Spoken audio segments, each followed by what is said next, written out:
When you realize that you have been defrauded or scammed, it can be devastating. It is so much more painful if you have suffered significant financial losses. Those individuals that target senior citizens are counting on the fact that you are too embarrassed to report the crime to the authorities. Here is the reality. From the moment that you have initiated payment to someone who has scammed you, the clock is ticking. Most financial transactions will finalize within 1 to 3 days. The likelihood of recovering lost funds diminishes after 3 days, so report as quickly as possible.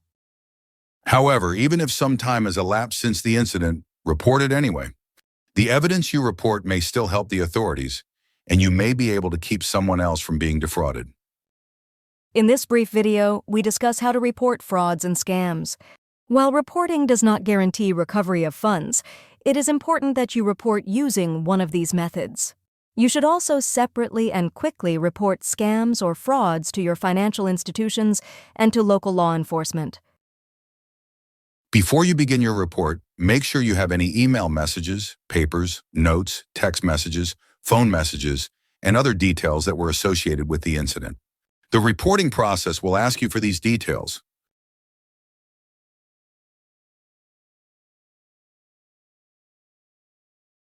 To report to the FBI's Internet Crime Complaint Center, use a web browser on a computer to go to ic3.gov. At the bottom of the screen, click File a Complaint. This will display a page of terms and conditions before you begin the filing process. Read these terms and conditions carefully. 3 things to note here. There is a link for frequently asked questions that you may want to review. There is also a link to the privacy policy regarding the filing of your report. And you need to make sure the information you provide is accurate and correct to the best of your knowledge. When you are ready to proceed, click Accept. There are 7 sections that you will complete to capture all the details regarding the incident. The page that opens first is the page that identifies the person filing the report. It is fine if you are a friend or family member who is helping someone else file this report. If you are a helper and not the person who was affected by the incident, make sure you indicate that correctly. For example, if you are a friend who is helping an elderly person file this report, you would indicate you were not the one affected by the incident, and you would enter your contact information here, not the information of the one affected. And if you are the person impacted by the incident, click here and enter your own contact information.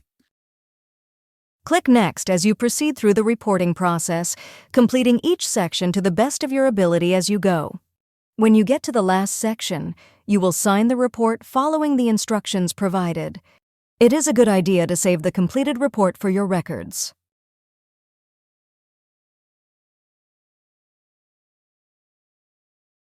The United States Department of Justice maintains the Office for Victims of Crime, the OVC. The OVC has set up an elder fraud hotline. That phone number is 833-FRAUD-11 or 833-372-8311. You can call this number, and a case manager will treat you with dignity and respect as they ask you about the details of the incident.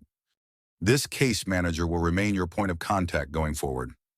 The Elder Fraud Hotline is open Monday through Friday, 10 a.m. to 6 p.m. Eastern Time.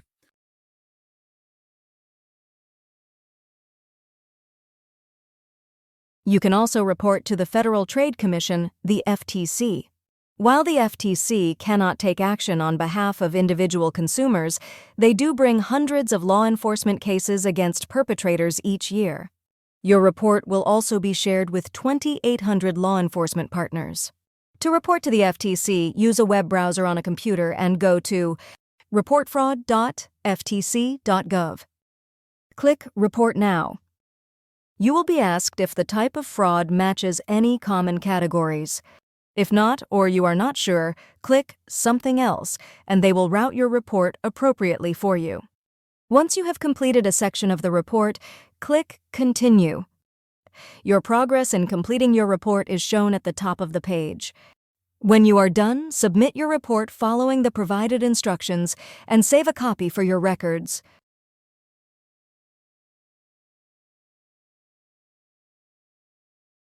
You can also report to your state's Attorney General's office. In Missouri, use a web browser to visit ago.mo.gov. A link to the Missouri Attorney General's online consumer complaint form is provided in the Learning and Resources section of this module.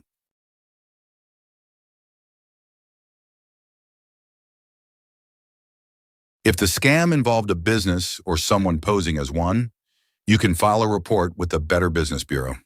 The BBB isn't a law enforcement agency, but it does handle consumer complaints, tracks patterns of misconduct, and can apply reputational pressure by notifying and publicly listing the business.